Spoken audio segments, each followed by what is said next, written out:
如果我告诉你，地球上有些河流，动物掉进去几秒钟就会被活活煮熟，有些河流能把尸体慢慢变成石像，还有些河流甚至会在海底流淌，你会相信吗？地球上一共有大约 1.65 亿条河流，绝大多数都只是普通的河流，从 A 点流向 B 点，滋养城市，灌溉农田，最终汇入大海。我们早已习惯了河流的存在，在里面游泳、钓鱼，在上面修桥筑坝。在我们的印象里，河流是可以理解的，温顺的，也是安全的。但在这 1.65 亿条河流中，却有一些完全违背了所有常识。有的河流会沸腾，有的流淌着强酸，有的在地下流动，有的甚至逆流而行。还有一些河流会在距离岸边几米的范围内杀死几乎所有生命。这不是科幻，也不是神话，它们真实存在于今天的地球上，地图上甚至能找到准确坐标，只要输入经纬度就能抵达。当然，我并不建议你真的前往，至少不是每一条都值得靠近。先来说第一条，它听起来就像恐怖电影里的场景，它就是隐藏在亚马逊雨林深处的沸腾河。当地原住民把它称作西奈廷皮什卡，在当地语言中，它的意思是被太阳烧热的河流，但真正让这条河沸腾的却和太阳没有任何关系。这条河隐藏在秘鲁雨林深处，全长超过6公里，河水温度常年保持在70到100摄氏度之间，整条河终年热气翻腾，水面不断升起白色蒸汽，河底岩石覆盖着湿热微生物，而任何不慎掉进河里的动物几乎都会在短短几秒钟内死亡。当地人流传着这样一种说法，有时青蛙、蜥蜴甚至蛇不小心掉进河里后，最先变白卷曲的是眼睛，它们甚至还没反应过来发生了什么，就已经失去了视力，紧接着皮肤开始脱落，肌肉迅速被高温破坏，短短几秒钟后，留下的只是一团失去形状的残骸，被滚烫的河水冲向下游。艺术家们一直认为那只是当地流传的传说，在远离火山数百公里的热带雨林里，怎么可能存在一条会沸腾的河流？按照当时的地质学理论，大规模热泉几乎都与火山活动有关，而距离这条河最近的火山足足有700公里远，这一切似乎根本不可能发生。直到2011年，一位秘鲁年轻的地球物理学家安德烈斯·卢佐从小听着祖父讲述这条河的故事，最终决定亲自走进雨林寻找答案。结果他真的找到了，这条河真实存在，而且真的在沸腾。更令人意外的是，它与火山活动几乎没有关系。卢佐随后花了数年时间研究这一现象，最终得出了一个连他自己都感到震惊的结论：沸腾河里的水其实只是最普通的雨水，这些雨水降落在数百公里外的安第斯山区，慢慢渗入地下，沿着岩层不断下沉，深入地壳数公里。在那里，地下深处的高温岩石把它加热到极高温度，随后这些被加热的地下水又沿着地质断层重新涌向地表，最终形成了这条终年沸腾的河流。换句话说，沸腾河就像一只巨大的天然热水壶，雨水在地下深处被地球缓慢加热，再重新回到地表。整个过程往往需要持续很多年。今天河里沸腾的水滴很可能是几十年前落下的一场雨。对于当地原住民来说，这条河一直都是神圣之地。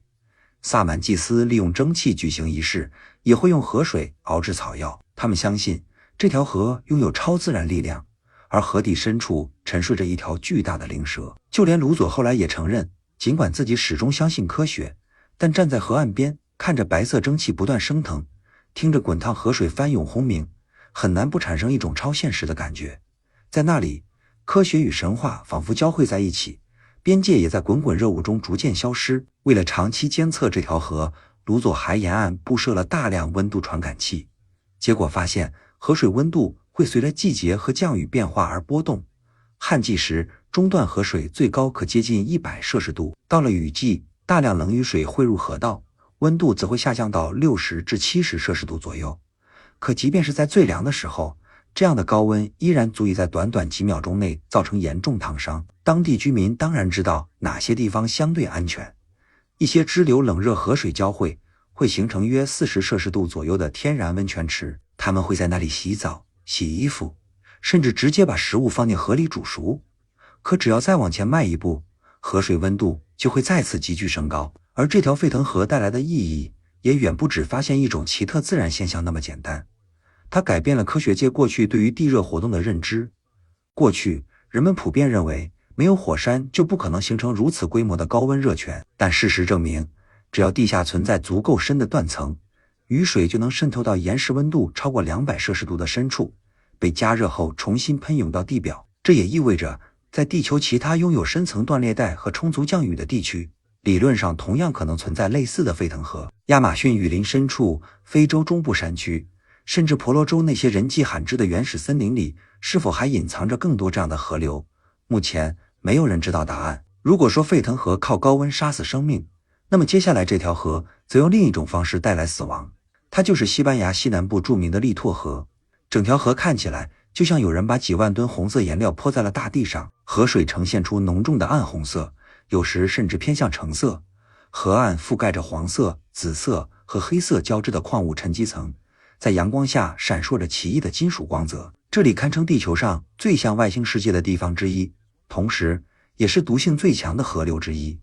利拓河的酸简直只有2左右，与人类胃酸几乎相同。河水中富含铁、铜、锌、砷、镉等重金属元素。正常情况下，没有鱼，没有青蛙，也没有小龙虾能够在这里生存。按照我们的标准，这几乎是一条死亡之河。利拓河鲜红的颜色来自大量溶解在河水中的铁元素，在酸性环境下不断氧化形成特殊颜色。那么这些强酸又来自哪里？答案就在地下。当地底下蕴藏着丰富的硫化矿床，其中含有大量硫和金属矿物。当这些矿物接触到空气和地下水后，就会发生化学反应，生成硫酸。这种现象被称为酸性矿山排水。虽然自然界本身也会发生，但人类持续数千年的采矿活动把这种过程放大到了惊人的程度。早在腓尼基人和古罗马时代，人们就在这里采矿。5000年来，一代又一代矿工不断挖开新的矿层，也不断加速着酸化反应。然而，令人惊讶的是，这条河并非完全没有生命。这里生活着大量市级微生物，包括细菌和藻类。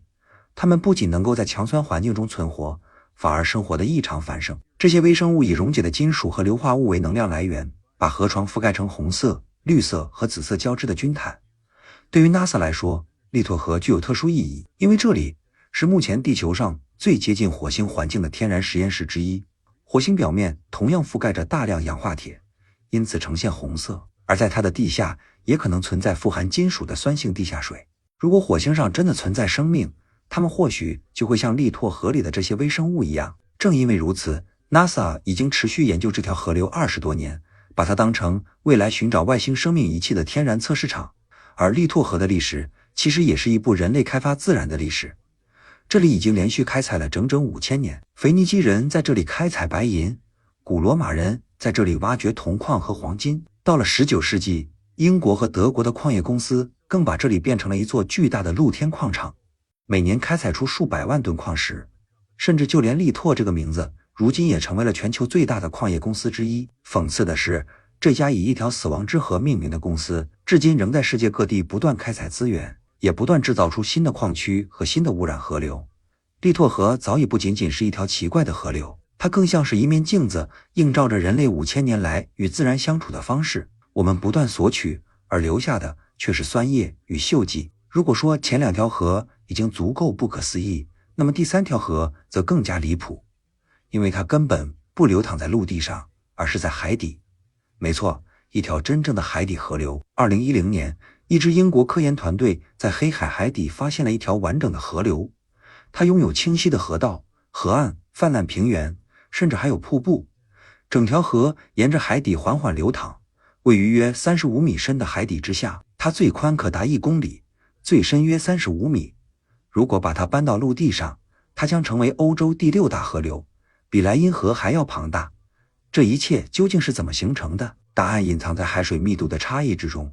这条海底河流里的海水比周围黑海海水盐度更高，密度更大，因此也更重。它来自地中海。当地中海高盐度海水穿过博斯普鲁斯海峡流入黑海后，由于密度更高，便迅速沉入海底，随后沿着早已形成的天然沟槽继续向前流动，就像陆地上的河流一样。正是这种密度差，让它拥有了清晰的河岸、稳定的水流，甚至形成了漩涡和急流。唯一不同的是，这一切都发生在另一片海水下面。曾经潜入这里的潜水员都形容过一种十分奇妙的感觉。当你不断向下游去时，会突然看到另一层颜色更深、更浑浊的海水，就像另一条河悬浮在海底。如果把手伸进去，还能明显感觉到水流正把你的手臂向一侧拉动，那种感觉就像是在水里又进入了另一条河流。事实上，海底河流并非黑海独有，科学家已经在世界多处海域发现了类似现象，包括墨西哥湾海底、澳大利亚近海以及加勒比海海底。不过，黑海海底河流依然是目前已知规模最大、研究最深入的一条，它对整个黑海生态系统至关重要，不断沿着海底输送营养物质和氧气，并形成了独特的海底生物群落，让无数生活在两种海水交界处的生物得以繁衍生息。对于地质学家来说，海底河流也是研究海底峡谷和沉积盆地形成机制的重要线索。它证明了一件令人意外的事情：海底地貌其实也会像陆地一样被流动的水不断塑造，只不过这股水流是在另一片海水下面流动而已。黑海海底河流的发现得益于新一代高精度声纳设备，这种设备能够分辨不同密度的水层。当科学家第一次在屏幕上看到数据时，几乎不敢相信自己的眼睛。显示器上清楚地呈现出蜿蜒的河道、河岸、泛滥平原，甚至还能看到类似牛轭湖的地形。原本弯曲的河道被切断后，形成独立的弧形水域。这条海底河流的行为几乎和陆地河流一模一样，它会蜿蜒前进，会侵蚀河岸，会搬运泥沙，也会在流入深海平原时形成自己的三角洲。如果黑海海底长着树木，它同样会把树木冲倒；如果那里建有桥梁，它也一样能够把桥墩侵蚀殆尽。水终究还是水，无论是在陆地流淌，还是在另一层海水下面流动，它遵循的始终都是相同的物理规律，只是人类花了几千年才真正发现这一点。第四条河流位于非洲，它危险的原因既不是高温，也不是强酸，而是它所含有的特殊成分。准确来说，它更像一座湖泊。纳特龙湖由多条河流补给，而这些河流本身就是地球上最奇特的水系之一。湖水中的碱性物质浓度极高，任何动物一旦进入其中，都可能像石头一样被慢慢石化。当然，并不是瞬间完成，但速度足够快，以至于最终呈现出的画面就像恐怖电影里的场景。纳特龙湖的酸碱值高达 10.5 到12之间，这个数值已经接近氨水的碱性，部分区域水温甚至可以达到60摄氏度。赋予这座湖泊名字的矿物天然碱，也就是碳酸钠，正是古埃及人在制作木乃伊时使用的重要材料。它会不断从周围火山岩中溶解出来，而它对湖中动物产生的作用与古埃及保存法老遗体的方法极其相似。它会使组织逐渐脱水、钙化，并将遗骸保存下来。摄影师尼克·布兰特曾在纳特龙湖岸边拍摄到大量保存完好的鸟类和蝙蝠遗骸，它们仿佛被时间冻结，全身覆盖着一层白色矿物外壳，有的仍停留在树枝上，翅膀张开，有的保持着飞翔姿势，还有一些则停留在试图从水面起飞的瞬间，而那片湖水已经悄悄夺走了它们的生命。死亡过程其实十分简单，迁徙中的鸟群常常把闪闪发光的湖面误认为普通湖泊，于是降落其中，强碱迅速腐蚀它们的皮肤和羽毛，大量碳酸钠渗入组织内部，几个小时甚至几天之后，尸体开始逐渐钙化，随后在风和湖浪作用下，这些石化的遗体被冲上岸边，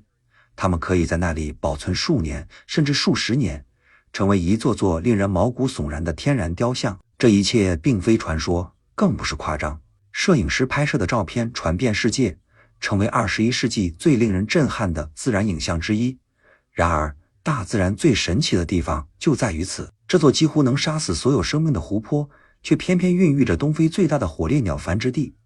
大约250万只小火烈鸟会在湖中央那些布满盐碱的岛屿上筑巢繁殖。对于绝大多数动物来说，足以致命的强碱湖水却恰恰成了火烈鸟最天然的保护屏障。没有任何陆地捕食者能够靠近它们的巢穴，因为湖水足以灼伤它们的脚掌。火烈鸟则是少数能够适应这种极端环境的生物，它们的双腿覆盖着坚硬的鳞片，体内特殊的腺体还能不断排出盐分和碱性物质。于是，这座死亡之湖又成了数百万只幼鸟诞生的摇篮。大自然总是在用自己的方式维持平衡。纳特龙湖对人类同样危险，曾有人试图徒步穿越湖边浅滩，结果双脚遭受严重的化学灼伤。强碱湖水几分钟内便会腐蚀皮肤。生活在湖边的马赛人深知它的危险，因此始终与湖水保持着敬畏的距离。他们会收集岸边干涸后留下的天然碱，用来处理兽皮，也会少量作为食物调味料，但几乎没人会轻易走进湖水之中。从空中俯瞰纳特龙湖，则是另一番景象。许多飞行员都认为这是整个非洲最美丽的地方之一。随着藻类数量和水温变化，湖水会不断呈现鲜红、粉红、橙色等不同色彩。湖面上洁白的天然碱岛屿交错分布，仿佛一幅抽象派油画。美丽与死亡在这里奇妙地共存。科学家如今最担心的却是纳特龙湖未来的命运。坦桑尼亚政府曾多次计划在湖畔建设碳酸钠加工厂。环保人士警告，一旦工业开发破坏这里脆弱的生态平衡，东非最大的火烈鸟繁殖地很可能因此消失。目前这项计划仍然处于搁置状态，但威胁始终存在。纳特龙湖提醒着人类，地球上越是极端、越是难以生存的地方，往往也越脆弱。第5条，也是最后一条河流，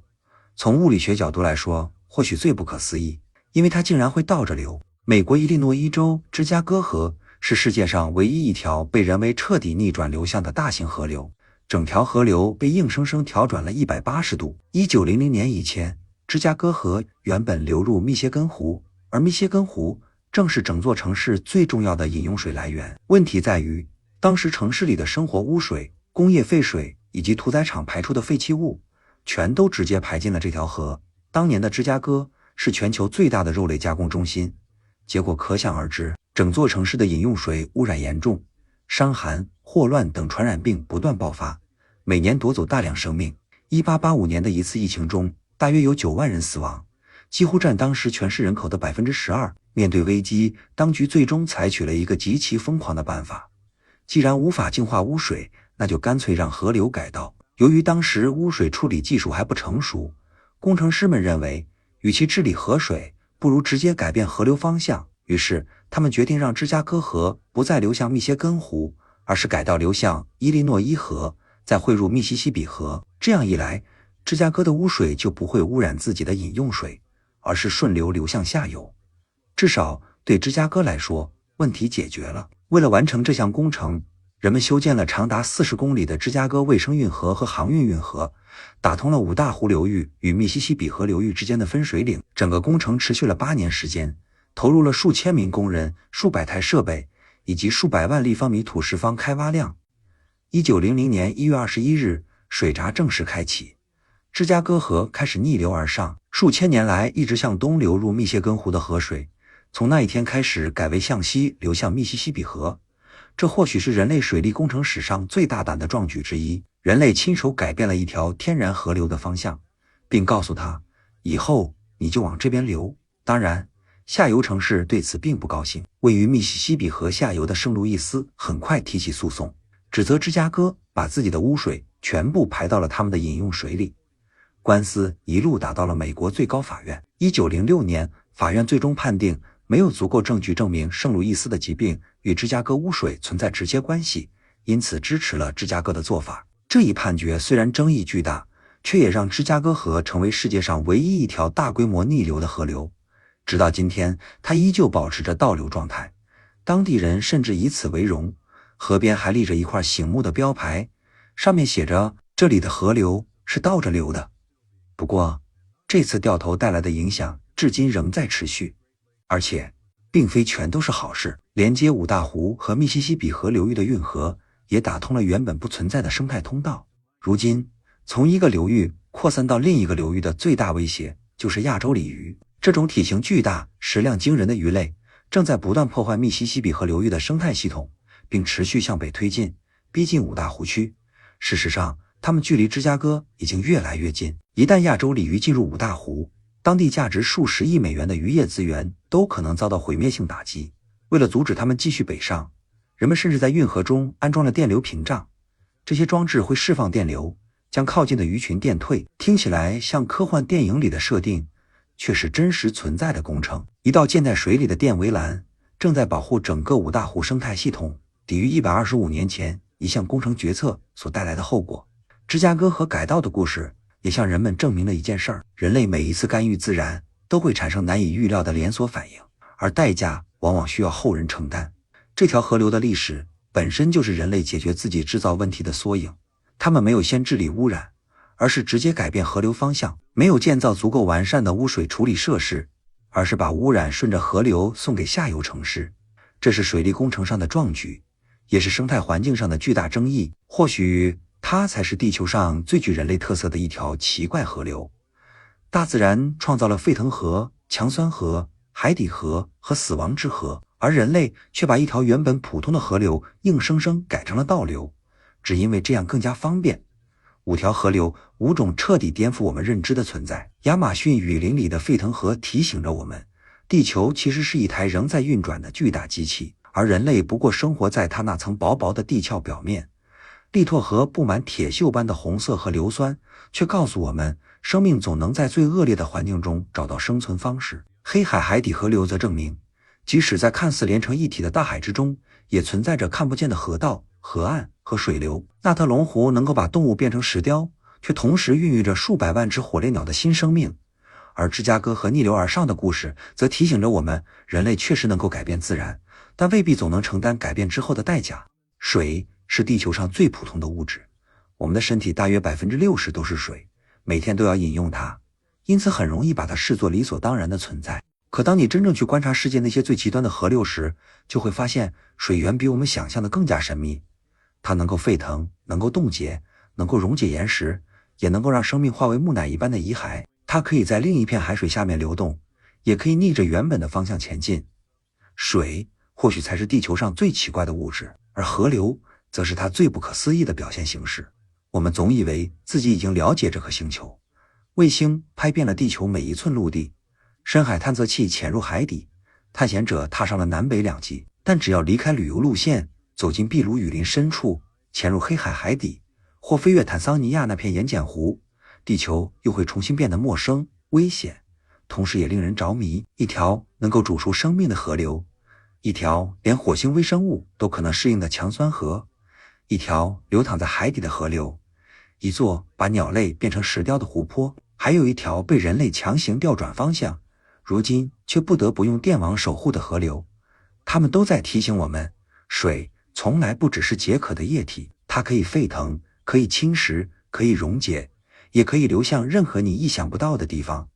它塑造了峡谷，雕刻了大陆，孕育了所有生命，也能在短短10秒钟内夺走生命。所以请永远敬畏河流，尤其是那些正在沸腾的河流。